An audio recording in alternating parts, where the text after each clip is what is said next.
Hi there, I'm Danny Henderson. Welcome back to my beautiful channel. I cannot tell you how excited I am today. Anything to do with children, teenagers, troubled, untroubled, gifted, ungifted, just our youth, our future.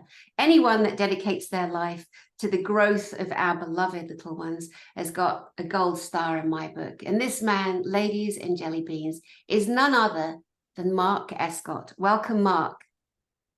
Thank you, Danny, for your introduction.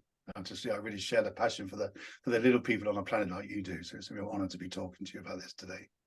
I'm so thrilled. I want to say a couple of things because your background is so fascinating. The schools that you have created, these are the schools of the future, and yet you are running them in the now. You are so ahead of your time. You are light years ahead of your time, and we're going to allow people to understand how you came to create these incredible schools, the schools for inspiring talents as they're named, and also the background, the organization that you created, and your book, which I hope you're going to hold up, called Life Chance. Do you have a copy of it? One more life chance. Huh? I will show you. Yeah, there we go, people. One more life chance, a journey from trauma to transformation. Available on Amazon. There's my sales pitch, Danny. And if you do see it, you can see there's a circle at the top for second edition. Make sure you order the second edition. I'll share more about what's in that book as we go through the interview. Brilliant. Trauma to transformation. And before we get fully into your, it's so amazing. When I met you recently, we connected on our passions and our love for the little ones and the work that you and I have done for many, many years, particularly you being where you're at. And then we have a beautiful friend in common who's been on my channel more than once, Lula Bent. So I think she's head and shoulders one of the best therapists I've ever met. Trauma therapy, psychotherapy, Lula Bents. And then you guys know each other. You've worked together. I love how the universe just dances us all together, and we have no idea. From a year ago to this moment, here we are. And as we're disclosing, and as the earth discloses, and humanity discloses truth to itself, of itself, and for itself, we then find we're all dovetailing more and more in together. And it's just such a beautiful dance. So, Mark, would you take us to your founding years as a little boy in England? Yes, so it's like I was born in 1972. So I just want to share the journey, because when people ask me what do I do, and I'm the founder of an organization called Life Chance, which is committed to transforming the life chances of young people and families who experience trauma.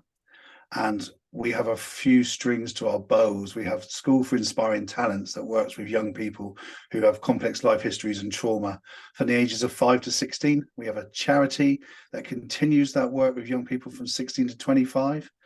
I'm in the process of setting up a new healing center to work with young people and adults, up to 100 in the past, to work with dealing with their trauma.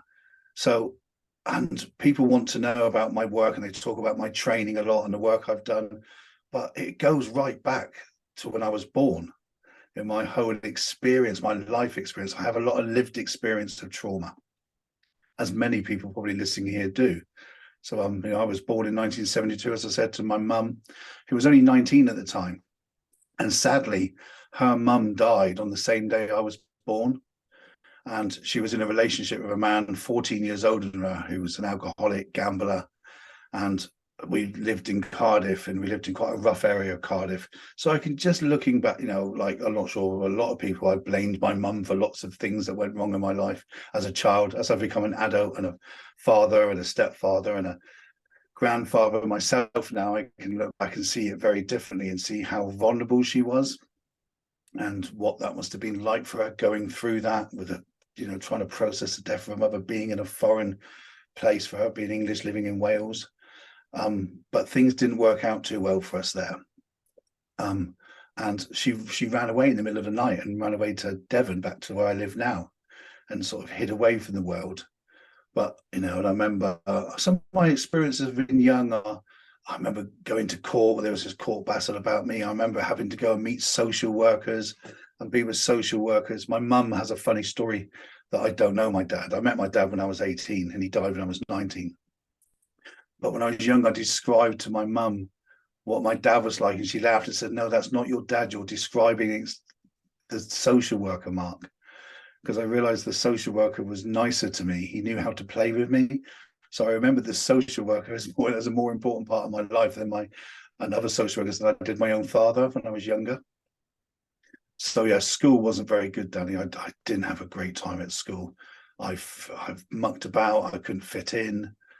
I was 14 when they found out I was dyslexic. No one understood I was dyslexic. I went to another school a bit later on in my school life, and they put me in a room of children that were younger than me, who they'd already found out were dyslexic. And I didn't like it, and all the other boys took the mick out of me. So I was quite aggressive at that time. But one thing I really noticed was they tried to give me lots of tests to prove what was going on with my dyslexia. And over 2 days, I completed every test that I was meant to take in a year. And it was multiple choice. And I took some stuff, a lot of it was on a computer, and I broke into the computer system and answered everything. And when I read your book recently, which is amazing, by the way, and you talked about taking tests and going through it and passing it, and a similar experience happened to me. So, and then I just flunked out of school at that point. It just became a world of drink and drugs for me. I started drinking and smoking when I was about 12. By the time I was 14, I was taking cannabis and magic mushrooms and things like that.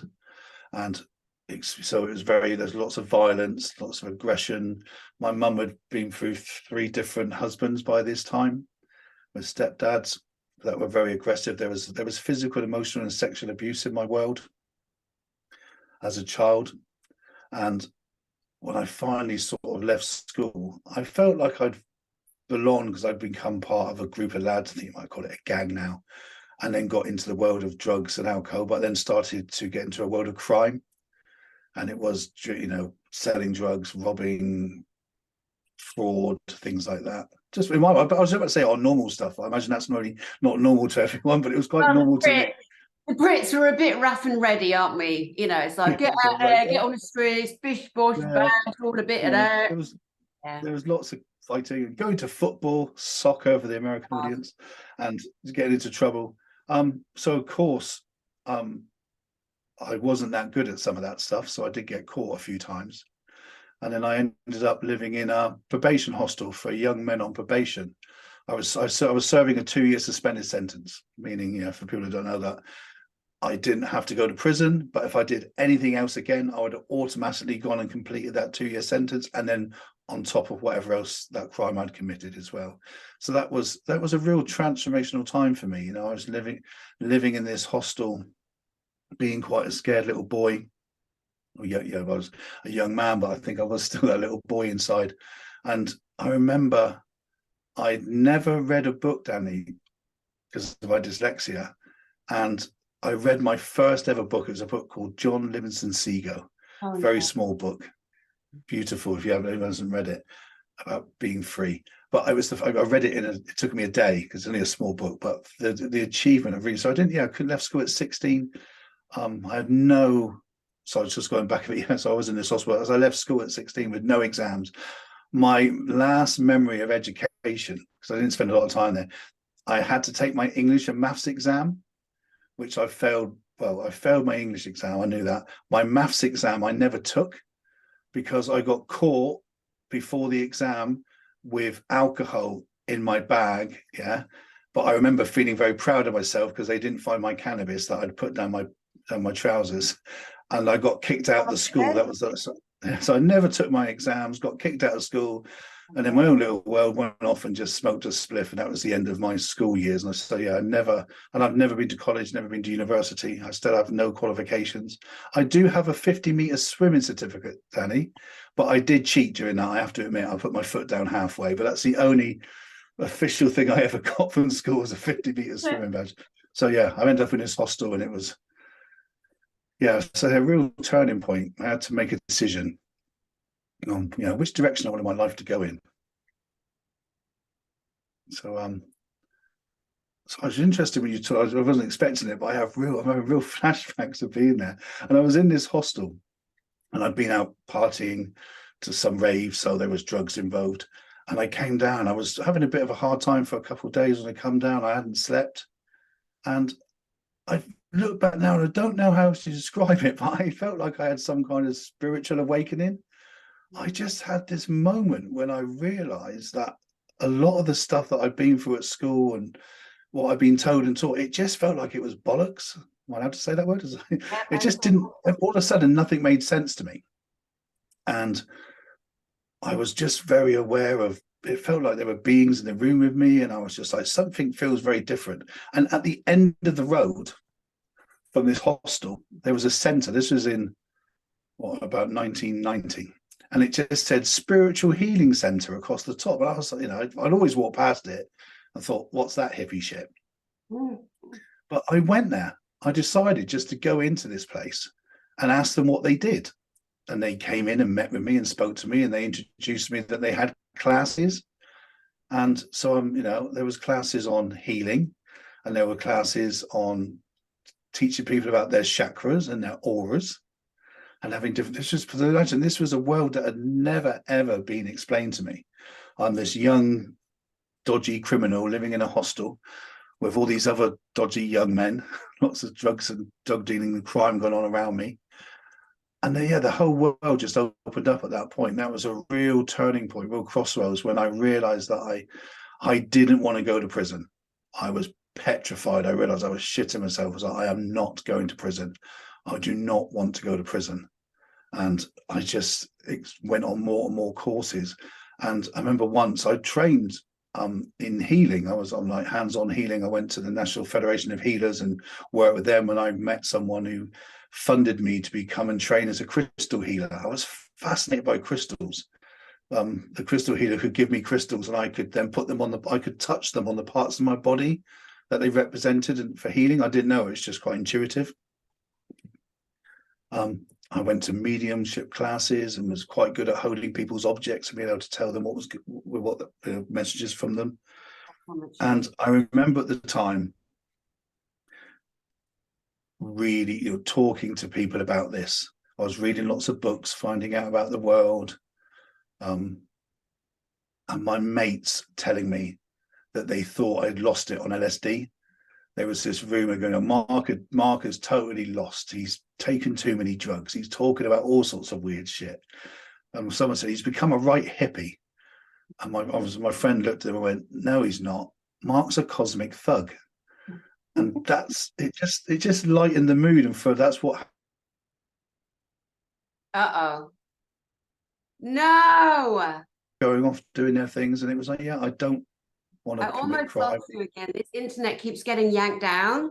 I'm just no, not again. I lost Alex Collier, Dan Willis, and Tony Rodriguez yesterday. I'm really hoping that I don't lose you. And if I do, I'm still putting this out. Can you hear me? Okay, you can. You froze it, but you did sort of come back. All right. Let's keep going. All right, let's keep going. I want to cover a couple of things. Really important. You said about dyslexia. And you were talking about when we were tested. And in my book, I put out the fact that I did testing and I scored higher because I thought my friend was cheating. And then how you got, because we've got no confidence when we're pointed out as useless, worthless scum, as we both were in our environments in Britain as we were growing up. It's quite normal. It's quite normal in the 70s to be told you're worthless, you're shit, you've no value. You've got to be like these clever kids here, which is obviously a mind control program infiltrated in our generation, mum and dad's generation, their grandparents' generation behind it. And the more people wake up to that, there's at least 4 generations of generational abuse we've all gone through. We're all programmed the same to think less and less and lower and lower. However, one of the great things you said was in the dyslexia environment that you knew yourself to be, and it was hard to write down and answer questions, etc. And do you know, and I'm sure you do it in your schools too, that the best way for a dyslexic child to take a test is orally. Because you and I, as dyslexics, whatever that label truly means, is our brains are working so fast on a quantum consciousness level that we've already left the room before the motor mechanic in the brain has figured out how to put pen to paper and answer that. So the robotic, mechanical, mainframe computer brain in our physical vessel, that keeps everything on track, that gets all the organs pumping at the same time, etc., puts everything on automatic, that is so much slower than our ability to quantum jump, to quantum think. So anyone out there, ADHD, dyslexic, know the beautiful genius that you are. Please, society lied. It's full of liars at the top, trying to make you feel like a dum-dum. You are the brightest on the planet. You are in the top 10%. Own it, please, own it. Okay, moving along. It's true. Because I really agree. It is true, because you talked about the intergenerational trauma and shit that goes on with our families. And for me, I started to see that, and I wanted to break that chain. And my mum talks about that, how proud she is of me, that that chain has now been broken in our family from feeling shit, abuse, trauma, stuff like that. But what I loved about the dyslexia was I think in pictures. Yeah. And as I've got older, I realized I was being trained in manifestation. I could manifest things. I understand how the brain works. So that, let's say the dyslexics, that we just had a head start. It was like, that's what it felt like to me. It was like, it was really, really interesting. But it started me off on an amazing journey of just, you know, I've done lots of talking therapy and stuff around working through my past and my trauma. But I just felt really involved in the alternative world. I was really into, I'm still really into crystals. Crystals are a big part of my life.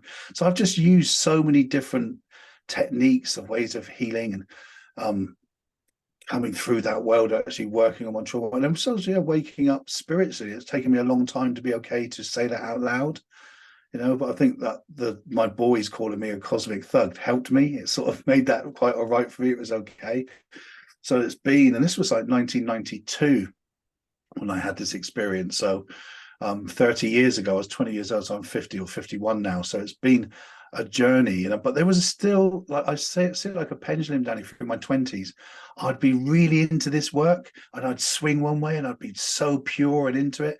And then I'd sabotage my life and I'd go back the other way and I'd take more drugs and go on benders. And what happened over my 20s into my late 20s, 30, the pendulum settled eventually. It still swings here and there every now and again. I can still try and sabotage things. I'm not perfect. You know, I'm perfectly imperfect. I think I love that phrase.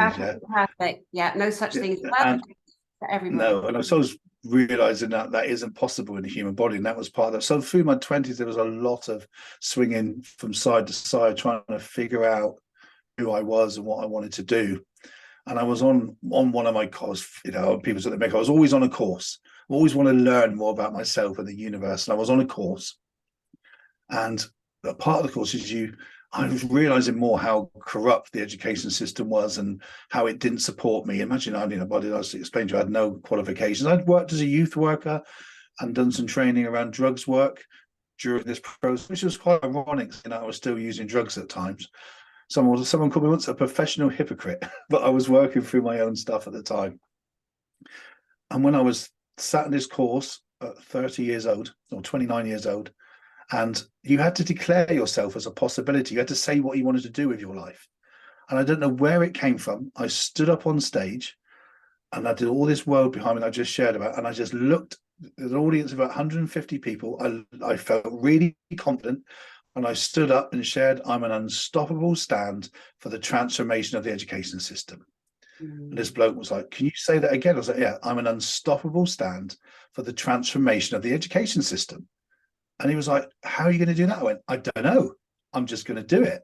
And there was this serendipity moment. I've been doing a lot of youth work. And they wanted a youth worker to come and work in one of the local schools. It was quite a new initiative back then. And I met someone, they told me, and the job interview was the following day, and they managed to get me an interview. And I got the job. And it was like, you know, so I got this job working education, working with young people who were being naughty, as they, you know, naughty kids in a school. And I'd had no qualifications. And the first day, I had lots of training, Danny. It wasn't like I just randomly come into it. But yeah, let's not. You've got training, Mark. Let's make the point here, because in order to have created these high caliber, beautiful schools, you have done a ton of training throughout your life, and you have a ton of experience. So you are more than qualified. Let's not forget that, Mark. Yes, more than qualified. And I think so. My avenue was through the voluntary sector. So I spent 3 or 4 years in the voluntary sector rather than at uni, and worked my way up that way. Apprenticeship. So I'm self-taught. Yeah, apprenticeship, self-taught. So going into a school was very scary for me. You know, the imposter syndrome, Danny, was huge. It was like to step over that. And that was sort of, that was 20 years ago. I made that declaration. I wanted to transform the education system. And that serendipity moments would just occur. And I went and worked with social services, working with young people who were homeless and hostel work. I got invited to do a secondment to work for the NHS in a child and adolescent mental health team, where I did a huge amount of training with a psychologist around the work that I was doing and working with these people. And then I did some outreach work as well with young people in hostels. And I was, this moment, it was like, there's all these different services that I got sent to as a child that was just never joined up. No one really understood. Because I remember my conversation with my probation officer when I was living in that probation hostel. And he said, what do you want to do next? And I said, I want to be a translator. And he said, what do you mean? I said, well, I can learn to speak your language, but you can't learn to speak mine. And then he told me that I wasn't clever enough to do what I was doing. So my career started with a chip on its shoulder. I beat his pay scale one day, Daddy, and I wrote him a letter and showed him my first pay slip, but he never responded to me.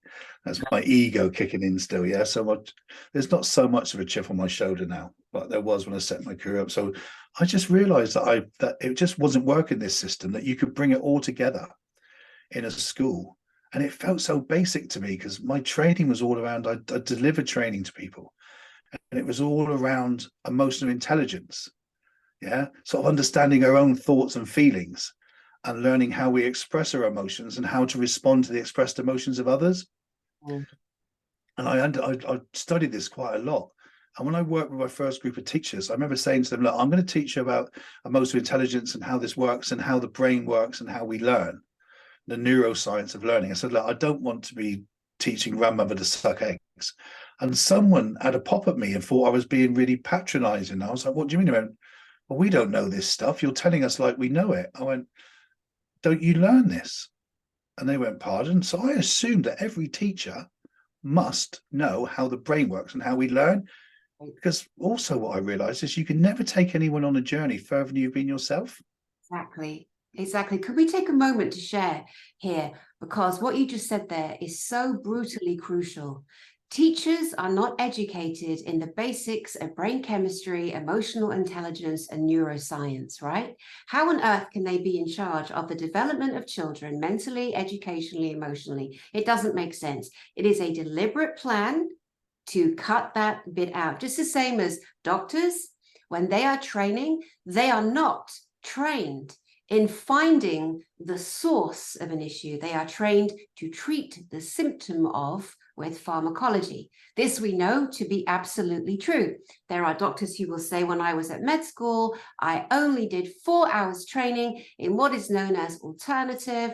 So as we are blowing the arse off and up the systems on our planet, all the industrial systems, it's extremely important to honor all the beloved teachers, the sweet darlings that we've all met during our lives, the good ones, of which there are countless that have meant the best and still mean the best, many of them, for our children, and they did for us and our parents, etc. But you're so right, Mark. Thank God you were able to intelligently, intellectually, and emotionally train these highly qualified teachers in neuroscience and emotional intelligence. Please continue. Yeah, and I say that was 20 years ago, and it was quite new to them. There's a lot more training now, and a lot more teachers understand this and very committed. There's lots of amazing organizations all over the planet working with trauma. Some amazing people like we talked about, Lulu Vets. Like, there's some amazing people out there, you know, delivering training to our teachers, and it still needs to have more. Because it was like, but I just remember the shock of it 20 years ago. It's just, so I continued to work and train, and I did a lot more training with the NHS around working with people who with therapy and trauma and understanding what trauma was. And the word trauma back then, so the word trauma's changed very much. Before it was around trauma as in accidents, physical accidents. Like there was the trauma of having a physical accident. And But we've come to understand trauma in a different way now.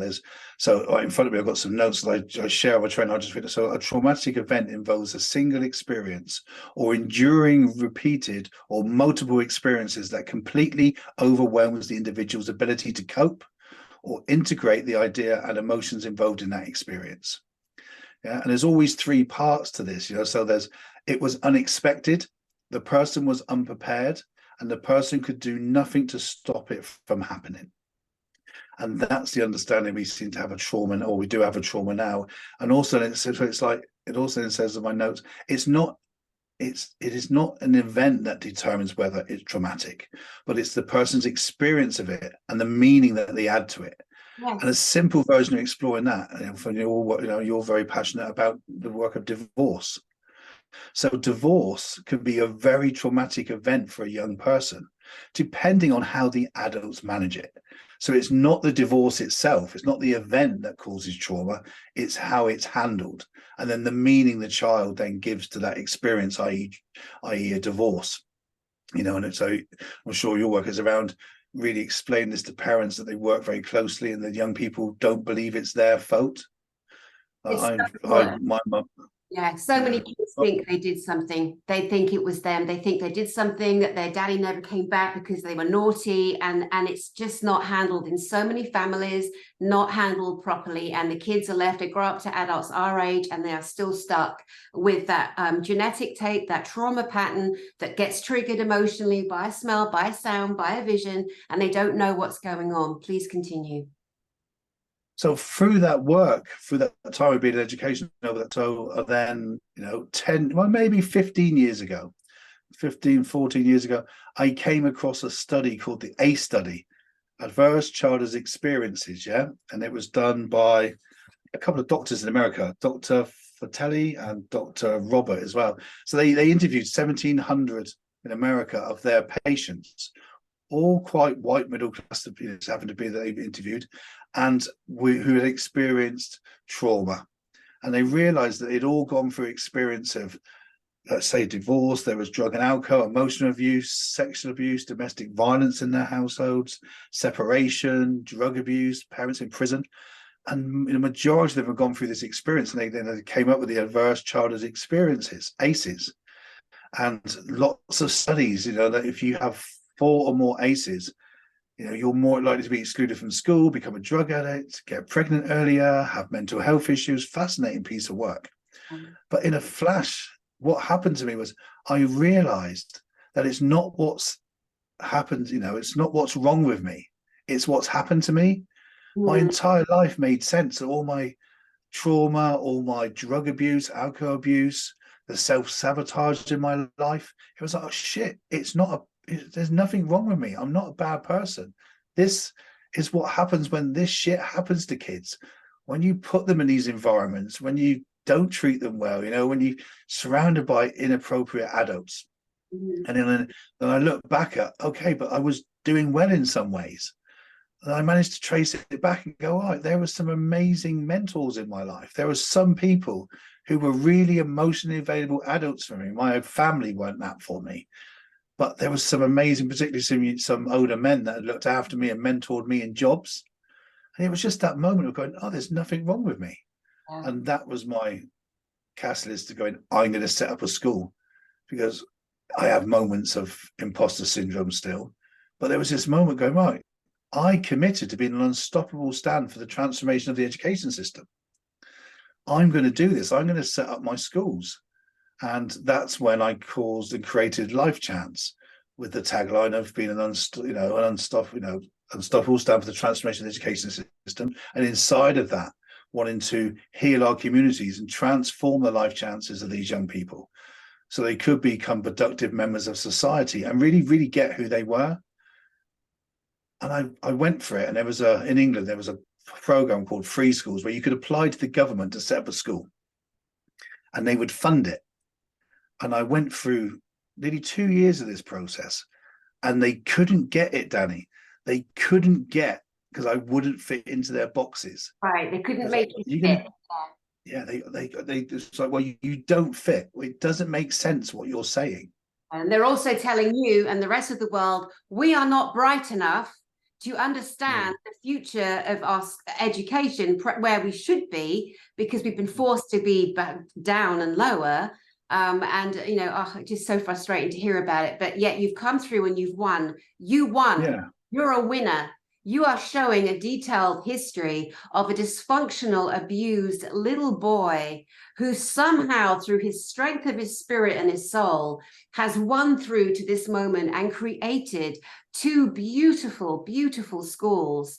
Right now in 2023, I mean, you've had them a while, right now, and you're the example, the living, breathing example of what schools of now should be, and going into our near future should be. What do you say to that? Exactly, because it's like there's so it is in a way schools became like I expect like they're 10 years old now, and it was a bit like a Trojan horse, Daddy. Yeah, so I went and I got some private funding. I went out and borrowed. I met this amazing philanthropist who was amazing, and she lent me the money interest free. So that was great, and she put me in contact with another amazing mentor who coached me and trained me to become a businessman, to run my schools, because it's a business.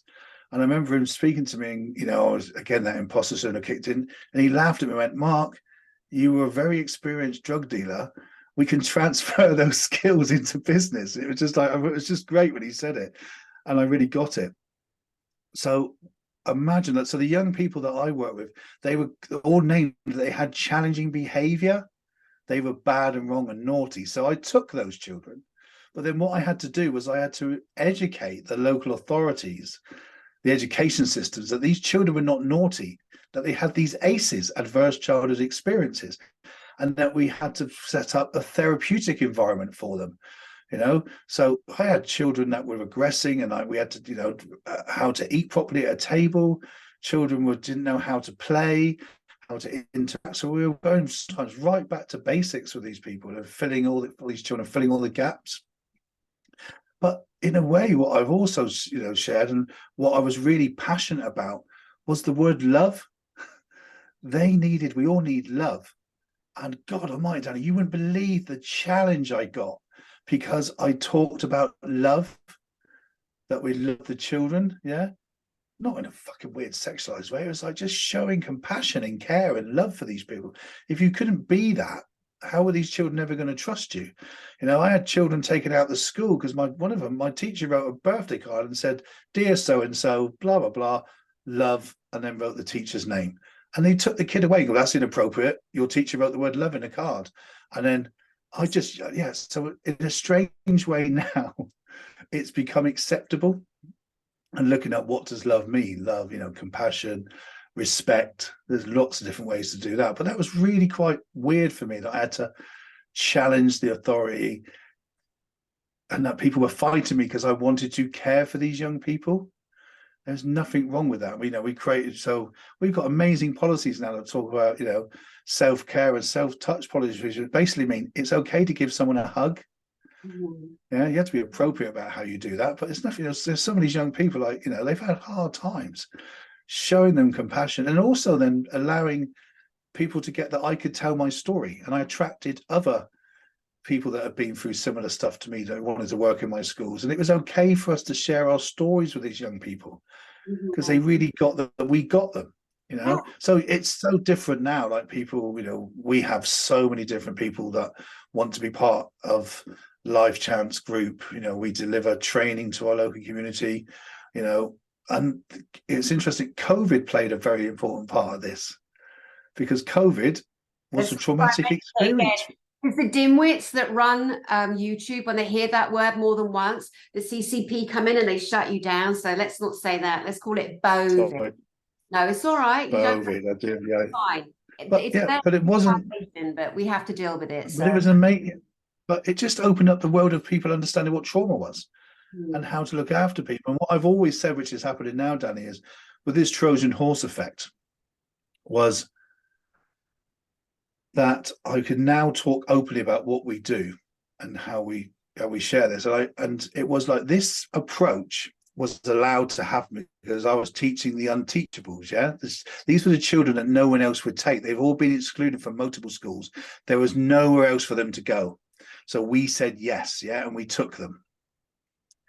But what people are starting to see now is this approach isn't just for these, what they used to call naughty children. This approach is mainstream. This is how we need to deal with mainstream education, and how we need to care. And this whole thing of you have to show respect to a teacher. Yeah.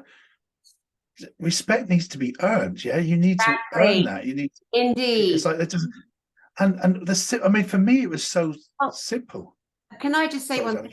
I agree with you. Respect the adult has no right, especially a shirt-lifting priest or a bishop or any of that filth and scum that exists on our planet. If you're offended, just move along. I don't care. See, when it comes to the kids and the teens and the suffering, I have a hard time controlling my emotions, because I'm with you right here every step of the way. We have very similar backgrounds, you and I, in that regard. And I also have been out in the field for years trying to get involved in literally rewriting the whole global school curriculum. I've tried from top down. I've tried from ground up. I have been in the background, you're at the forefront, in the background myself with many people, big names on the planet. Nobody cares who they are. I don't care who they are. Just people that were trying to get involved in trying to help our children. But you're actually doing it. You're actually doing it.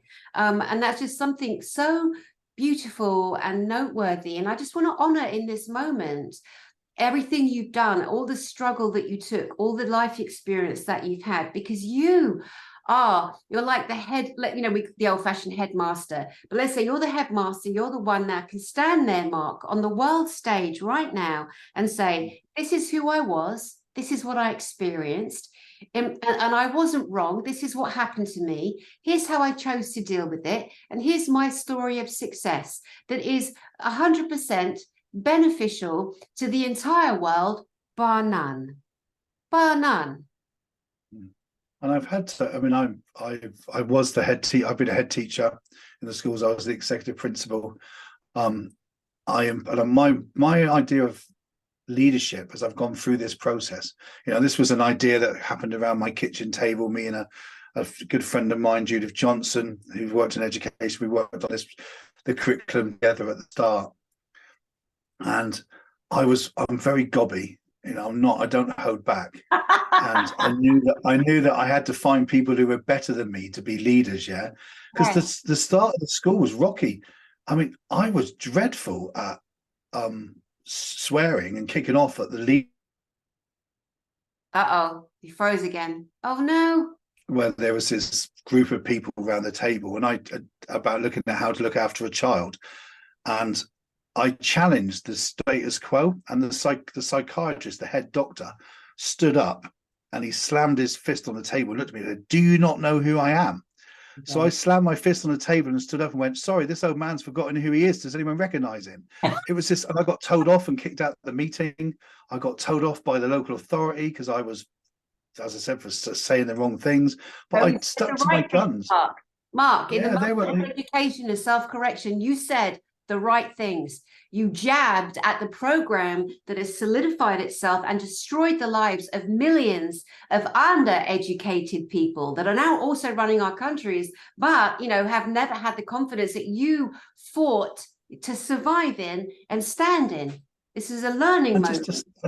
And to stand up for the children that were being abused, because I have an amazing radar for this. I can see these people a mile off, and they will not touch my kids, literally on all levels. And I've spotted this once, and other people have spotted it. There's paedophile ring, and challenging that and the backlash. I'm not being rude, but the father of his child was not an academically bright man. But the letters, Danny, that I used to get were obviously written by someone with more knowledge to the education system than me.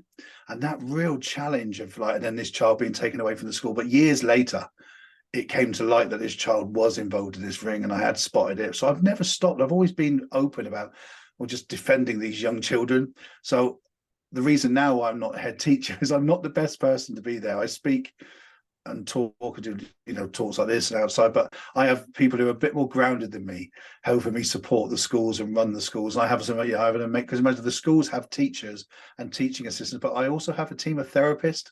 I've got play therapists, occupational therapists, speech and language therapists, doctors, inside this organization. Like one of the doctors that I work, I love her phrase, because when I share about this and talk to people, you know, I've done this and I've been a head teacher and I've taught these kids and I've been a therapist with these young people.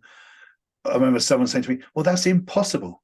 It's impossible that Mark does this with no qualification. And the doctor's response was, no, it's not impossible. It's improbable. There's a difference. It's like he's unique at what he does. It's like, but yeah, so I'm really, I think hopefully, I think most people can get my passion for these young people and looking after them and providing them with a different education. Because, you know, the education system was set up through from the English system was through the Industrial Revolution. You know, when the laws were changed and the powers that be took everyone off the land because they knew how powerful it was. They'd stopped them from bartering. They took them away, changed the laws so they couldn't live there, put them into the cities to run their factories. And then we started education because we needed to put people through the mill to teach them how to become good, subservient human beings. And education has been that way. And then, you know, I was saying, like, when I left school, I was born in the 70s, left in the 80s. Education was about to put you into a job, and you had that job for life. But now that doesn't happen. You know, you're either a banker or a bricklayer at those ends, when you like you were really clever, or you're a manual worker or a secretary or something. And that was your life. But that isn't the way it is anymore. It's like, you know, we don't know what the future is. So most people have, I think now can have like between 6 and 12 different careers, not jobs, careers in their lifetime. So what, you know, we don't know, you know, how can we teach the young people to go out to work when we don't even know what jobs are going to be available in the future? I don't know where I am with AI, Danny. Some of it scares me, but all I know is that there are jobs that are jobs that our children are going to do have not been invented yet. That's right. But on another level for the schools, when I look at the jobs that our young people and the world our young people are going to live into hasn't been invented yet. So it's quite difficult to create an education system and a curriculum for these young people, because, you know, through my journey, say from my 20s, when I really got into my sort of spiritual awakening and training as a healer and a crystal healer, exopolitics has been a real interesting subject to me for the last 30 years, you know, coming across people like Alex Collier in the mid-90s, you know, Dr. Sala, and you know, the amazing people that you interview that I've watched and read their books on this. So when I listen to all these amazing guests that you have, and yourself included, then I then go into, I really don't have a clue what we're living into. And, you know, and I was thinking, I think I showed you earlier before we came on, and what an amazing experience would be to create a whole new curriculum. And I'm going, right, who would be the best people to write this curriculum? The True History of Earth, Elena Dinan. Look at Tony Rodriguez and the work that he's doing, yeah? There was, who is it? Dan Winter, writing a science curriculum. Yourself being able to teach these young people what their real psychic abilities are. So I have these amazing visions at the moment going, what's education going to look like? And that's what inspires me at the moment about this world that we're stepping into, is, you know, what can we do to help these amazing young people break those cycles, really become awake, fully self-expressed, you know, because I've taken my own children out of mainstream education, but they took themselves up, Danny. They told me that it wasn't working for them. And I do a thing called unschooling. It's a bit controversial with people. So it's the child. It's very child-led. We educate through being. So I'm quite blessed that I can spend time at home, and I know a lot about education, and I understand that. You know, I have a tutor that comes in and teaches English and maths with my children to help me. But we're exploring our way through it. So our children just be. We just learn through being, and I really want them to be happy. I want them to be fully self-expressed. Yeah, and one of the beautiful moments this week was my boy, who's 8 years old, he's quite on the spectrum. So getting dirty and messy and wet, and that's quite difficult for him. And it was torrential rain in England this week, yeah, torrential. And he looked at me, my children, they just got out of bed in their underwear. I'm wearing my pajamas, no top, having my morning coffee, and they're going, can we go out in the rain? And we just, all of us, my wife, all of us went out in the rain in our pajamas and our underwear, running around, which may not sound big, but for my boy, And I remember just saying to my wife, well, there we go. There's an assessment for the week of their learning. They were fully self-expressed. They were all running around in the garden in the rain, getting wet, rolling around, really enjoy just being happy, being ourselves. But the home, so we do things like that, not every day, of course, but we just follow our children's interest. Leo's into his Beautiful. history at the moment. Yeah. My little girl was really into crystals. Yeah, she loves learning about more about rocks, and we learn about how crystals are made and volcanoes, and but I'm experimenting myself, but I'm very excited by the future of education, of where it's going. And I'd love to sit down with those people I mentioned and go, can you help write me a curriculum, please, for my school? It'd be amazing. And there are other people across the planet too who've done great work with helping our children learn learn what matters, learn what actually matters. When we take down the systems which are crumbling before our eyes, we learn that paying taxes is actually illegal, they're stealing, that the lands that were taken away, and you've got knobheads like Bill Gates buying up millions of acres of American farmland. He's buying up the seeds, the original organic seeds, to try and control the food system. This is fact and reality. It is disgusting and despicable. The boy needs to be in prison for crimes against humanity, masses of crimes against humanity, because the land that was taken away from our beloveds across the planet over generations, they could have been planting hemp. Hemp is one of the most miraculous natural products on our planet. We can build with it. If you build a car made out of hemp and you take an axe to that car, you can't dent it. We can eat it, we can wear clothes from it, it's everything. And the Americans come along, shove everything up, spoil everything, put cotton in place of the hemp fields, all these greedy bastards at the top that have messed up so much of your history. But most people don't know that, and that's all right, because we're telling you now. We're not holding and there's a lot of the young people not these young people, they know this as well. Yeah. But another thing I shared earlier just now, that something that really meant a lot to me when someone said this was, you can never take anyone on a journey further than you've been yourself. Yeah. So the next stage of Life Chance is develop. In my head, it's working title as a healing center, but it's working with helping our adults. If as adults, if we're going to help break the chains and support our young people, we have to make sure that we've gone our own journey so we can support them and hold a space for them.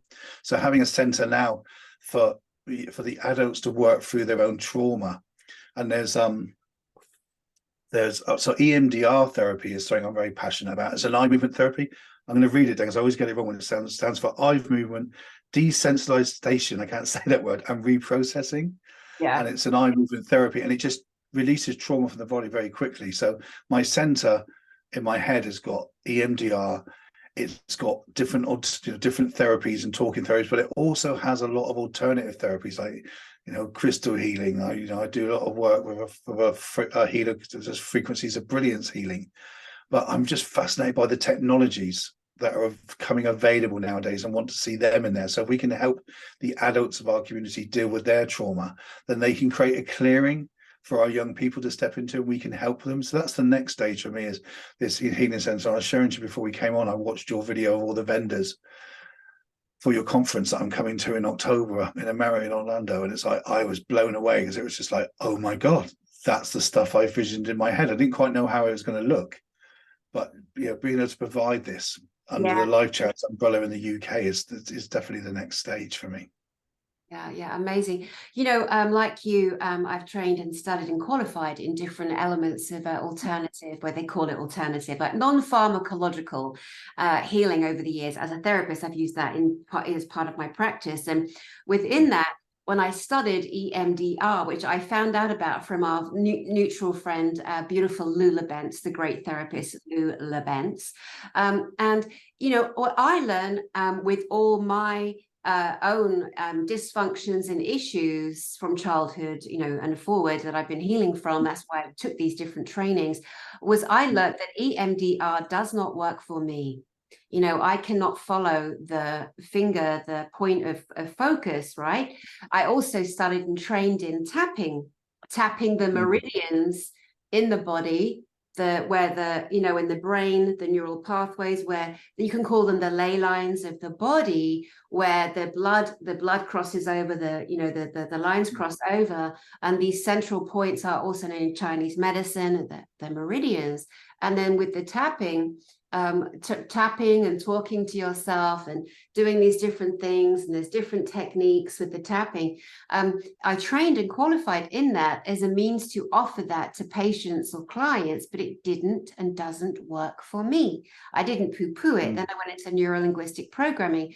The biggest thing I took from that was taking the energy and emotion of a trauma, finding it. Where is it in the body? Is it big? Is it small? Is it moving? Is it still? What color is it? What's your favorite color? And reversing, scrambling everything that presents itself as pain and trauma with NLP. And then there's all this bad information out there. Well, I don't know anything about negative NLP, nothing. All I know is what works for clients, what has worked for me, what works for the people I've worked with in the past. In that brief synopsis there with finding the trauma in the body. The other therapy that I know works and has worked with people I've worked with is a timeline therapy, where you take someone into a very, very light trance, which is just breathing. They're not hypnotized, they're not out of the body, they're not unconscious. And then you ask them to find themselves, seeing themselves a couple of minutes or 10 minutes before a big trauma. And then you take them to the trauma, you get them to go up and above. It's another disassociation technique, which allows them to see what happens, but they're not physically in the body feeling it. And you help them desensitize to it without ignoring it happened, but as a means to heal, because there's so many different ways that we as beings heal, you know. And your school, I'm so happy and proud to know you. I told you, you know, before we did this recording today, it gives me such joy and pleasure to bring you onto my platform, and I welcome you guys out there. Bring this man, Mark Escott, onto your platforms, because he is a leader in the education of the now, the present, and the future for our children, and the generations of healing in adults that hasn't fully been allowed to be heard. This man, Mark Escott, is a fully self-expressed being who has gone through the worst of the worst and come through it as this solidified masculine energy, who's very in touch with his feminine energy, a real balance of divinity here, who is here as a representative of the education, the actual, you know, sensible education of our youth and our healing adults. And that's a fact, Mark Escott. Thank you very much. I totally agree with you. As just sharing about the stuff that didn't work for you. We have to be more eclectic. And that's why, with this sensor that I've got on my head, is like it has to have so many different types of support and healing for people. It's not one way fits all. And I'm just really intrigued, you know, what else are we gonna heal from? What other traumas have gone on this planet? I think we haven't even uncovered some of it yet. You know, I think there's a whole new world, like Tony Rodriguez's books. There's a whole new world of dealing with trauma from that man, and exactly what that means. I think we'll start to uncover more of that. But so, yeah, I'm just really excited about the future of education, and just, you know, there's so many inspiring people on the planet at the moment that are really calling this new earth forward. So I'm just, yeah, really privileged to play my part and just be these people, and just, yeah, I'd use the word of clearing. It's like there's been all this mess in the way, and all I'm trying to do is just make a clearing for people to step into. You know, just because I clear the space, it doesn't guarantee someone will step into it, but all I know is they can't step in if it's not clear. So trying to clear the mud and the crap out of some of this education system and this healing world that we're all part of, so people can just be, yeah, who they're meant to be and wake up. So that just feels really awesome. People didn't seem to believe or trust that they have the right to question every single person who puts themselves in authority on our planet. Everybody, you watching right now, you could call up and you could question Fauci, that serial killer, for example, or look at the Pope's background, or it's all right. You have a right. That is your birthright, my love, to question every single thing and every single person. Nobody, not even your mum, your dad, or your partner, or your boss, is allowed to tell you that you can't. They don't get to say that. This is the fundamental loss of voice and self-value and self-worth, Mark, that I've witnessed in my years on the planet, that people just don't understand how valuable, how worthy, and how they are allowed to question. You know, absolutely, and on so many levels. And it's so lovely that we're now at a point where schools like yours are there, in particular, for us to go, oh my goodness, I never realized I could be, I could do, I could ask, I could challenge, I could go ahead and create my own school. If we don't take down the system that put itself in place, you know, then we're doomed to a life of less and less and less and less, because even degrees are dimming down. Qualifications I had years ago, which one of them was not at degree level. It was an NVQ level 3 in business administration that I studied at college. And in recent years, people have gone, wow. And I'm like, well, I did that in the 90s. It wasn't that great, in my opinion, but that's what's happened. So I took a minute of like, well, maybe that was more than I thought it was. No, it wasn't. It's just been made to look like you're smarter if you get an NVQ level 3, for example, in business admin. So it's all a calculated, just you know, dysphoria on what really it matters and is important in this world. There is 100,000 different ways that we could go here right now. Asking those questions, but I say challenging those systems is really important. I feel very blessed that, you know, 20 years old, I woke up and knew that I could challenge and ask questions. I was allowed to, you know, and I kept going and going and going, you know. But it's, yeah, I think I'm finding more people in the education system are challenging the system, are saying what they don't think is right. But then it needs to be done by community as well. I think there's a problem of education that people just put their kids there, and it's the job of the teachers in the school to do everything. You know, we've got to get back to, you know, for me, the vision I have and always have, like when I set up the schools, I just had this vision that something was going to happen one day that would just rock our world, and the top-down leadership system would collapse. You know, it's not power over, it's power with. And I really believe we're moving to that future where we're going to start working on more of a community.